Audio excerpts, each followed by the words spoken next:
కనీసం నేను కలెక్టర్ గారికి అర్జీ పెట్టుకున్నా ఇల్లు కట్టుకునేదానికి.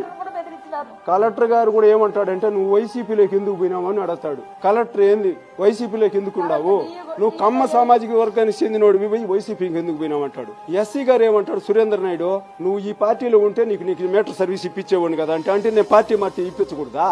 నేను ఇదే అడిగిన, నాకు నచ్చిన పార్టీలో నేను ఉంటా, నాకు ఇష్టం వచ్చిన పార్టీలో నేను ఉంటా, నాకు ఆ హక్కు లేదా, నాకు ఆ స్వేచ్ఛ లేదా? నేను జగనన్న మనిషిని, నేను జగనన్న నమ్ముకున్నా, జగనన్న నాకు న్యాయం చేసినాడు, జగనన్న వల్ల నేను ఈ రోజు ఈ స్థాయిలో ఉండా.